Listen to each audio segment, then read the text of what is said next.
Hello guys, welcome to today's Topic TV. Dito sa Silang Public Market, isang tindero ng mga hotdogs ang nasalisihan ng isang cellphone ng isang nagpanggap na customer.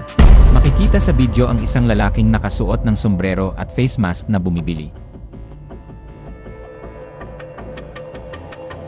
Agad nitong naispatan ang isang kamera ng CCTV, kaya't nagkubli ito sa mga nakasabit na paninda para di siya mamukhaan. Balak kasi nitong tangayin ang isang cellphone ng tindero na nakapatong lang sa ibabaw ng kanyang paninda. Hindi mo ko anong gagawin niya. Malikot talaga bossing, kaya nagtanong ka ba't ka mo may bossing doon, di ba?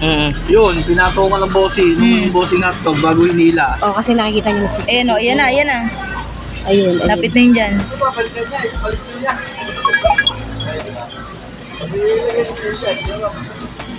Magaling mo. Hindi Ayun nga. siya sabi ko sa inyo. Pag nakikita na mag-isa, aanin ka talaga. Lalansingin ka. Kasi nakuha na ako ng bag dito. At dahil busy ang tindero mag-prepare ng kanyang order, hindi na nito napapansin ang kanyang cellphone. Maya-maya ay kumuha ito ng bossing hotdog Kukuha na ng bossing, ayan na. Ayan na, kukuha na ng bossing. Ayun o. at dahang-dahang ipinatong at tinakluban ang cellphone. Ayun. Tinakluban niya cellphone mo. Pinatong yung bossing hotdog, di ba? Oo, pinatong niya. Tapos sabay hila. Para makaligtaan mo na naandun yung cellphone, tapos patali-talikod muna siya.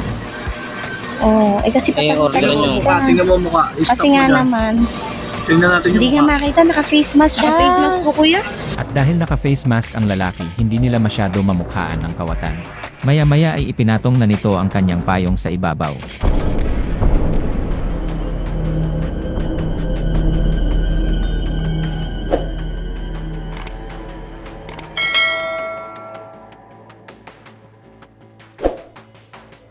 At nang makakuha ng tiempo, inangat na nito ang hotdog kasama na ang cellphone sa ilalim.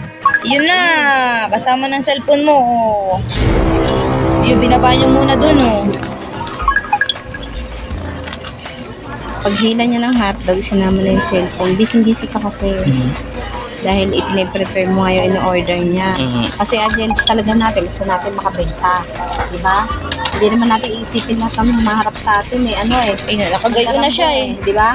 Tapos nagpatakal pa nga sa akin ito, mga arena, margarine, no? Oo, para tumalikod ka din. Either dalawa kayong target Ayan na. niya. Pwede may makuha sa iyo. Diyan na niya ito Sino kunin sa yun inyong eh. dalawa ang makuha? Ayun na. Ayun, tumalikod nga si kuya sa kinuha oh. Ayun oh. Yun, tinakloban ng payong.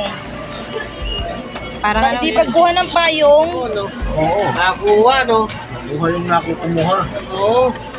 At dito na nga niya binitbit ang payong kasama na ang cellphone. ayun na oh, yun. Kasama ng payong.